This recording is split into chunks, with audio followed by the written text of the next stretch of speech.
नमस्कार किसान भाइयों, मैं डॉक्टर विवेक जहांगीर नर्सरी बराड़ा से।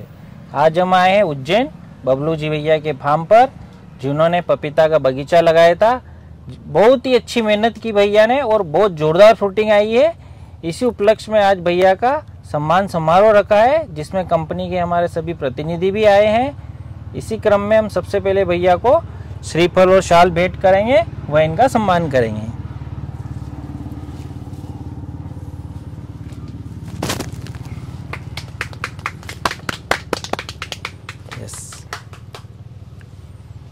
अब हम पाटिल जी से नोनियो सीट के जो हमारे प्रतिनिधि है उनको बुलाएंगे, वो स्वागत करेंगे बबलू जी भैया का।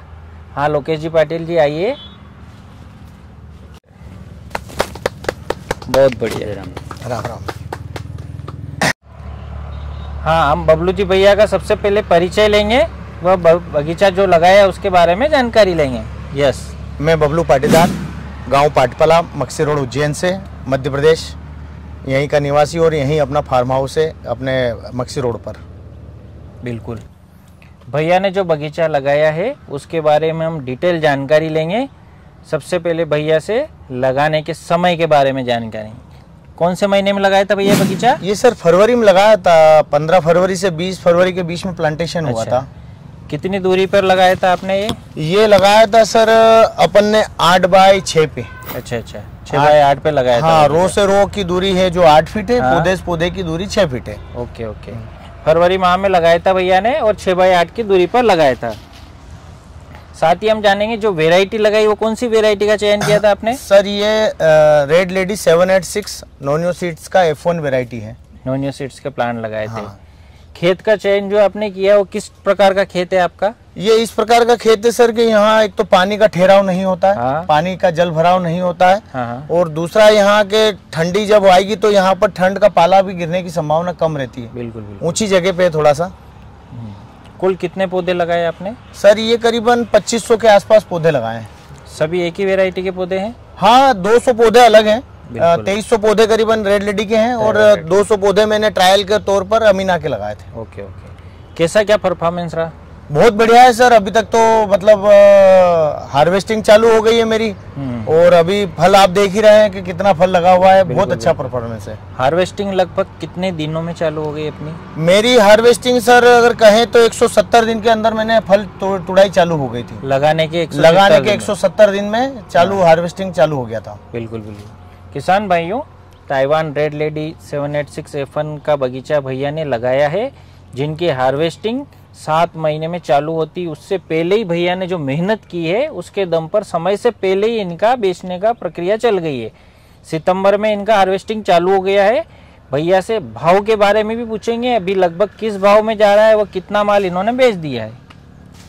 यस सर, मैंने अभी तक तो मतलब कहें तो मेरी जो लागत मूल्य थी, जो मैंने लागत लगाई थी, उतने पैसे का तो मैंने इसमें बेच लिया है। अभी सितंबर में? अभी सितंबर में। अच्छा। मतलब ये कहें तो कि मैंने फर्स्ट जो अभी 10-12 दिन से तुड़ाई चल रही है, करीबन डेली ही चल रही है। अच्छा। एक आध दिन बीच में गया होगा, संडे वनडे आ गया तो छोड़ दिया, नहीं तो डेली तुड़ाई हो रही है इसमें। और एक बार जैसे तोड़ते हैं तो करीबन 50 कैरेट के आसपास माल निकलता है। 50-60 कैरेट माल निकल जाता है। इससे पहले कभी आपने पपीता तोड़ा था, बेचा मार्केट में? हाँ, इसके पहले मैंने कच्चे में काफी कब बेच दिया था। जैसे आपका बेचने का अनुभव किसान भाइयों को बताइए। जैसे पहली बार आपने खेती की है, फल कहाँ पे ले जा रहे हो आप बेचने के लिए? मैं उज्जैन मंडी ले जा रहा हूँ। बाकी लोग तो यहाँ पर भी बहुत आ रहे हैं लेने, पर अभी मार्केट में तेजी है। अच्छा। 30, 35, 40 रुपए बिक रहा है। तो उज्जैन मंडी में जाते से ही उड़ जाता है, तो वहीं सारा माल उज्जैन मंडी में जा रहा है। अभी कोई प्रॉब्लम नहीं। तो पका के ले जाना पड़ रहा है या पट्टे वाला माल? नहीं, पट्टे वाला माल। पकाने वाला नहीं चाहिए? हाँ, पकने वाला व्यापारी अलग है वहाँ पर भी, पट्टे वाले भी अलग है। यहाँ क्या उज्जैन मंडी से जैसे कि इधर घटिया हो गया, तराना हो गया, यहाँ के लिए जो लोडिंग होता है वो पट्टे वाला मांगते हैं, जिसमें पीला पट्टा बन गया है। हाँ, वो माल तोड़ना है अपने। हाँ, और जो यहाँ बेचने वाले हैं वो पका के मांगते हैं। अच्छा। तो अगर पका हुआ भी ले गए तो भी बिक जाना है, पट्टे वाला गया तो भी बिक जाएगा। बिल्कुल। अभी डिमांड जिस पे पट्टा बना हुआ उसकी ज्यादा डिमांड है पट्टे वाले। क्या भाव मिल रहा है लगभग अपने को? शुरू में मैंने 40 रुपए से स्टार्ट किया था, फिर 36 रुपए बेचा, फिर 35 रुपए भी बेचा, फिर 30 रुपए बेच दिया, फिर एक दिन 25 रुपए बिक गया, फिर एक दिन 30 रुपए बिक गया। मतलब 30 रुपए के ऊपर आसपास घूम रही कहानी। किसान भाइयों, ताइवान रेड लेडी 786 F1 जो सबसे बेस्ट, वर्ल्ड की सबसे नंबर 1 बेस्ट वैरायटी की पपीता है। इसको बेचने में कोई परेशानी नहीं आती है। कीपिंग क्वालिटी भी इसकी बहुत बढ़िया है।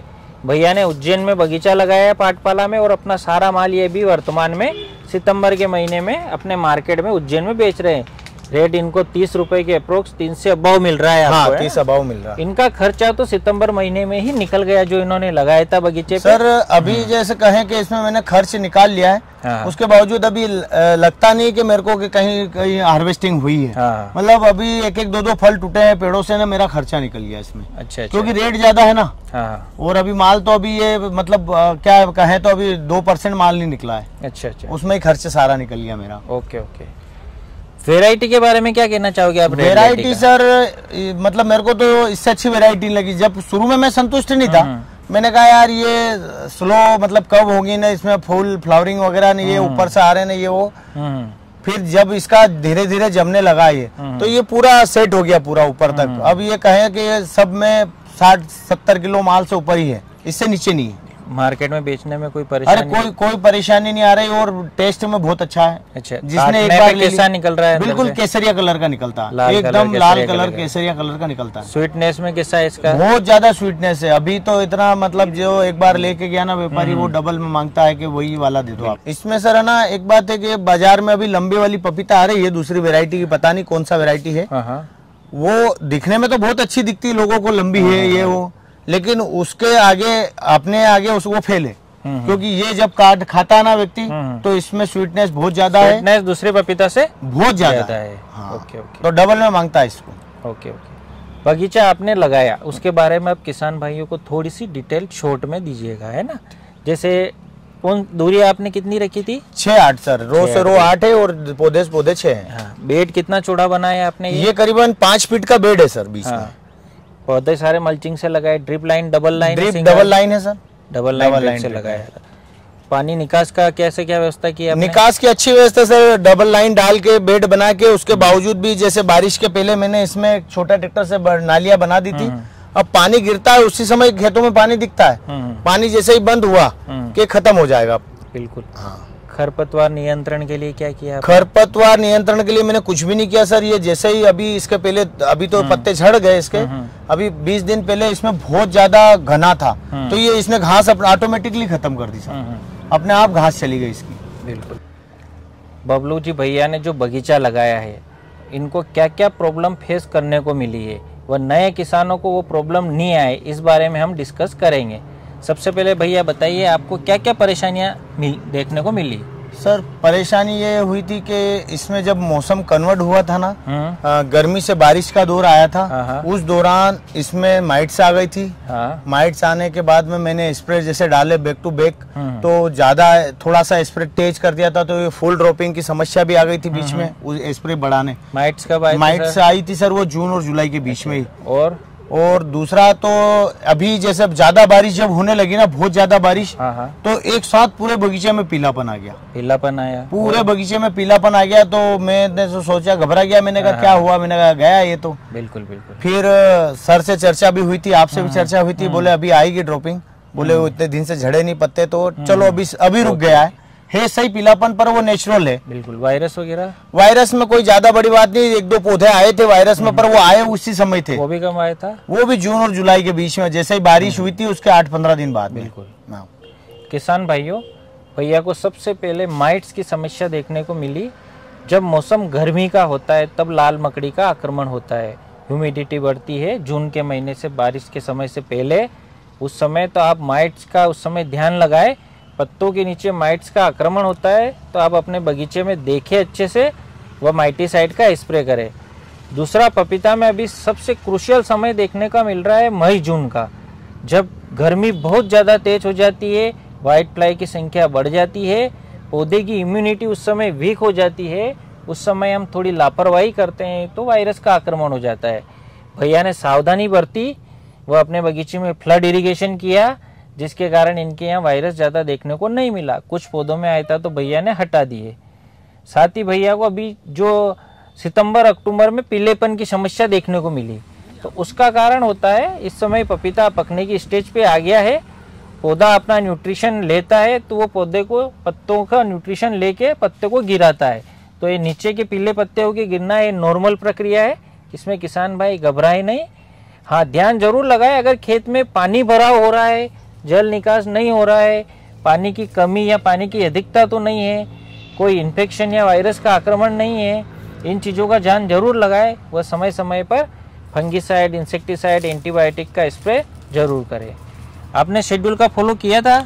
शेड्यूल का फॉलो किया था सर, लेकिन मैंने क्या थोड़ा सा चूक गया था कि मैंने कहा यार अभी तो कोई बीमारी नहीं है, अभी कुछ भी नहीं है, और उस समय मैंने स्प्रे डिले कर दिया एक स्प्रे, मैंने कहा चलो चलेगा अभी, और उसी समय ये हो गया। बिल्कुल बिल्कुल। तो कुल मिला के अगर स्प्रे अगर रेगुलर होता तो वो भी नहीं होता। वो नहीं होता। हाँ। समय समय पर स्ट्रिक्टली आपको जो शेड्यूल दिया गया है वो फॉलो आपको करना है।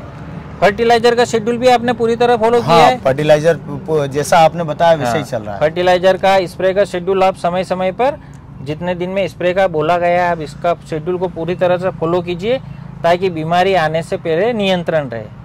साथ ही किसान भाइयों, जो ये हम समय बता रहे हैं आपको, लगाने का समय, दूरी, वैरायटी, इनमें भी क्षेत्र के अनुसार थोड़ा बहुत अंतर रहता है। कुछ जगह ऐसी है जहाँ पे फरवरी मार्च में बगीचा नहीं लगेगा, गर्मी निकालने के बाद हमें लगाना पड़ेगा। कुछ जगह ऐसी है जिसमें सितंबर अक्टूबर में लगता है, कहीं कहीं नवंबर दिसंबर में भी लगता है। तो ये चीज़ें अपने एरिया के अनुसार अलग अलग होती है। सर ने अभी बताया जैसे दूरी और समय का, तो ये फैक्टर तो सही है, क्योंकि कारण ये है कि जैसे कि मेरे पास भी जब मैंने लगाया तो 60 दिन के अंदर फूल आने लग गए। फूल आने के बाद में फूल की ड्रॉपिंग होने लग गई। जैसे ही फूल ड्रॉपिंग हुआ, मैंने सर से बात करी, सर ने बताया कि उसमें पानी रेगुलर आपको फ्लड इरिगेशन करना पड़ेगा, और मल्चिंग से भी पानी ड्रिप से भी पानी देना पड़ेगा, और फ्लड इरिगेशन, तब जाके इसमें फुल सेटिंग होंगे। अगर जैसे देख लिया फुल सेटिंग का सीधा 40 से अंदर अगर टेम्परेचर है तो फुल सेटिंग होना है। 40 से अबव जहाँ टेम्परेचर जा रहा है और 60 दिन हो रहे हैं तो उसमें फिर पपीता लगाने का समय चेंज करना चाहिए। फिर वो ऐसा समय चुनना चाहिए कि जब अपना टेम्परेचर 40 से अंदर आ जाए। ये तो मेरे ठीक है किस्मत थे कि ये इसमें मैंने इतने फल ठहरा लिए। अगर मैं थोड़ा सा चूक जाता कि कहीं पानी में लेत लाली हो जाती तो ये फ्लावरिंग ड्रॉप हो जाता। तो कुल मिला के बात ये है कि आप अगर लगाएं तो 40 से अंदर टेम्परेचर आए, नहीं तो फिर पानी का ध्यान रखें, नियमित पानी दें, समय से पानी दें, हर तीसरे दिन गर्मी में पानी देना पड़ेगा। भैया से हम बेसल डोज के बारे में जानेंगे। बेसल डोज का जो प्रयोग किया भैया ने, तो क्या क्या प्रयोग किया था, वह क्या क्या कौन सी खेती की थी इसमें? सर इसके पहले मैंने ना खेती करी थी, इसमें प्याज थे। हाँ। पिछले साल आलू थे, फिर प्याज थे। प्याज निकालने के बाद में 2 महीना खेत को खाली छोड़ दिया था। हाँ। उसके बाद में 5 बीघा में करीबन 15 ट्राली गोबर की खाद डाल दी थी। हाँ। वो गोबर की खाद ही है सर जो आज ये दिख रहा है। बिल्कुल बिल्कुल। मतलब गोबर की खाद अगर आपने डाल दी है तो 50% फर्टिलाइजर्स का काम तो वो कर दिया, बिल्कुल। बाकी 50% एफर्ट और लगाना है। दूसरा फिर मैंने ना जैविक में भी डाल दिया, माइक्रोराइजर डाल दिया था इसमें, और ट्राइकोडर्मा डाल दिया था, बाकी बायो एनपीके आता है वो डाल दिया था। ये चीजें मैंने इसमें बेसल डोज में डाल दी थी। एनपीके शुरू में स्टार्टिंग में नहीं दिया था मैंने। Okay okay. किसान भाइयों, जब हम खेती कर रहे हैं तो उसमें हमारी मिट्टी का उपजाऊ क्षमता का अहम रोल है। हम इसे बंजर होने से बचाने के लिए व साथ ही इसकी उपजाऊ क्षमता को बढ़ाने के लिए देशी खाद का प्रयोग व बैक्टीरिया का प्रयोग हमें करना पड़ेगा। जो बगीचा भैया ने लगाया है उसमें सबसे अहम बात क्या है, इसके बारे में भैया से हम जानकारी लेंगे। सबसे अहम बात क्या लगी आपको? सर अहम बात तो ये है सर कि इसमें आप पौधे कहाँ से ले रहे हैं और कौन सा ले रहे हैं, उस पे है डिपेंड। बिल्कुल बिल्कुल। मतलब ये है कहाँ से ले रहे हैं, इससे मेरा मतलब है कि जिससे अपन ले रहे हैं उसने इसको कैसे बनाया है, उसके 60 दिन पहले वही था, तो 60 दिन सबसे पहले उसने कैसे निकाले हैं, पहला खेल तो वही, और उन्होंने अपने को कितना अच्छा दिया है पौधा, उस पे खेले, और ओरिजिनल सीड का दिया कि नहीं दिया। मतलब इसमें अगर F1 दिया है आपको तो ही आप उत्पादन करें, नहीं तो आप कितनी ही कोशिश करते रहे कुछ भी नहीं होना है। तो मेन मुद्दे की बात यह है सर कि जिससे ले रहे हैं अपन वो नर्सरी अच्छी होनी चाहिए, बिल्कुल, और उन पे इतना विश्वास होना चाहिए कि वो अपने को जेन्युइन पौधा दें। मतलब नोनियो सीड्स का F1 वैरायटी रेड लेडी 786 वो ओरिजिनल होना चाहिए तो देगा। अगर आपने अगर कहीं से ले लिया है जो G9 बीज नहीं है तो वो फिर परफॉर्मेंस नहीं देगा। बिल्कुल। फिर अपन कहेंगे कि कम जो है ये रेड लेडी 786 का पौधा ये उत्पादन नहीं दे रहा, तो F1 लगाएंगे तो आपको उत्पादन दिखेगा। बस मैंने तो ये देखा है। जैसा कि भैया ने बताया है, सबसे अहम रोल है वेराइटी का। हमें हाइब्रिड वेराइटी का प्लांट यूज करना है, साथ ही ऑथेंटिक जगह से लीजिए, विश्वसनीय नर्सरी से ओरिजिनल पौधा लीजिए। ऐसा नहीं हो कि आप F2 F3 प्लांट ले लें जो ओरिजिनल नहीं हो और बाद में आपको समस्या है। ये जो बगीचा देख रहे हैं ये सभी Taiwan red lady 786 F1 variety के प्लांट है। इसमें नर पौधा एक भी नहीं निकलता है, मादा और उभयलिंगी पौधे होते हैं। मादा पे गोल आकार की पपीता आती है और उभयलिंगी पपीता लंबे आकार की होती है। इसमें नर पूरे बगीचे में भैया कि एक भी नर पौधा नहीं है और सभी पे लगभग 60 किलो से अबव फ्रूटिंग आई हुई है। इसमें भैया की मेहनत और ओरिजिनल प्लांट जो नो न्यू सीड्स की Taiwan red lady F1 variety है उसका सबसे अहम रोल है। साथ ही जो पौधे ले रहे हैं उसके माध्यम का भी अहम रोल है। किसान भाइयों, जब हम प्लांट लेते हैं तो कोशिश करें वो मिट्टी वाला पौधा होना चाहिए, थैली का प्लांट, ताकि उसमें रूट सिस्टम अच्छे से विकसित हो। 6 इंच की थैली होना चाहिए, पूरा रूट सिस्टम उसका डेवलप होना चाहिए, ताकि आपके यहाँ पौधा लगे तो अच्छे से सर्वाइव करे, अर्ली स्टेज से उसमें वायरस नहीं आए। कुछ प्लांट हमारे होते हैं जो कोकोपीट में होते हैं, ट्रे में, उनमें रूट कोइल हो जाती है, जिसकी वजह से पौधा अर्ली स्टेज से ही वायरस ग्रस्त हो जाता है। तो इस पौधे को आप मीडियम को भी देखिए, ओरिजिनल ऑथेंटिक प्लांट लीजिए। वेराइटी का चयन करते समय हाइब्रिड वेराइटी का चयन कीजिए, F2 वेराइटी के चयन से बचिए। अभी सर है ना, हमारे इधर और भी लोगों ने बगीचे लगाए हैं, करीबन 30,000 प्लांट हमारे एक गांव है हमारे समाज का, वहाँ लेके आए हैं। वो सब महाराष्ट्र से लेके आए थे, तो उनमें सब में वायरस आ गया सर। तो फिर मैंने इससे देखा कि यार ये वायरस क्यों आ गया। उन्होंने बोला तो जहाँ पर जिस बेल्ट में पपीता ज्यादा होता है और उस जगह से अगर प्लांट लेके आएंगे तो वायरस का खतरा और बढ़ जाएगा। आपको देखना ये है कि नर्सरी वाले जिससे लेके आ रहे हैं वो मतलब ज्यादा अगर समय से कर रहे हैं एरिया है तो फिर नहीं, उसका भी प्रभाव रहता है। एक चीज और सर, कभी भी बगीचे के आसपास मिर्ची, टमाटर, बैंगन, ये चीज इसके अंदर और इसके आसपास ना करें। बिल्कुल। इसकी खेती ना करें, इससे भी खतरा बढ़ता है वायरस आने का। बिल्कुल। इंटरक्रॉपिंग में किसान भाइयों, पपीता के बगीचे में हमें कुछ नहीं लेना है, सिर्फ हम गेंदा की फसल कुछ ले सकते हैं, ताकि फ्लावर पे इंसेक्ट अट्रैक्ट होंगे, वो अपने पौधों को बचाएंगे। सर एक इंटरक्रॉपिंग क्या लेंगे सर, 60 दिन के अंदर तो ये मिल जाते हैं। और 60 दिन के अंदर कोई फसल अपन लेंगे और उसका जब बुढ़ापा आएगा तो उसके सारे इंसेक्ट इस पे चले जाएंगे। सही बात है। तो इंटरक्रॉपिंग का क्या काम सर, यही क्रॉपिंग ठीक है। बिल्कुल बिल्कुल। आसपास लगा सकते हैं चारों तरफ बाउंड्री पे, या अगर गैप ज्यादा है तो सिर्फ फ्लावर में सेक्शन में अगर जाना चाहे तो हम जा सकते हैं। हमारे कुछ किसान भाइयों ने इस बार मेरीगोल्ड लगाया और किस्मत से इस बार उनको रेट बहुत अच्छा मिल रहा है, अबाव 100 kg उनके फूल जा रहे हैं, तो उनको एक्स्ट्रा आमदनी इसमें हुई। बबलू भैया से हम हमारे जो नए फार्मर हैं उनके लिए वो क्या सलाह देना चाहेंगे। इन्होंने जो बगीचा लगाया है तो भैया से हम उनकी अपनी व्यक्तिगत सलाह लेना चाहेंगे। लगाना चाहिए सर, इससे अच्छी तो खेती नहीं है, क्योंकि इतने कम समय में कोई भी फल नहीं आता। आप किसी भी बागवानी का फल ले लो, इतनी जल्दी कोई फल नहीं आता जितनी जल्दी 6 महीने 6.5 महीने में आज हार्वेस्टिंग चालू हो गई, फल खा लिया अपन ने। बिल्कुल। लोग कहते हैं ना कि आप लगाए ने दादा लगाए ने पोता खाए वाली बात नहीं, यहाँ तो आप 6 महीने में फल आ रहा है, 180 दिन में। और उसके बाद पैसे के मामले में देखो सर, इससे ज्यादा पैसा कहीं पर भी नहीं है, कोई क्रॉप में नहीं है, क्योंकि आप इतना फास्ट और इतना जल्दी। और मेरे हिसाब से तो यही है कि मैं संतुष्ट हूँ। मैंने 5 बीघे का लगाया था, अगला मैं इसको ये जब खत्म होगा उसके बाद मैं 10 बीघे का बगीचा लगाऊंगा।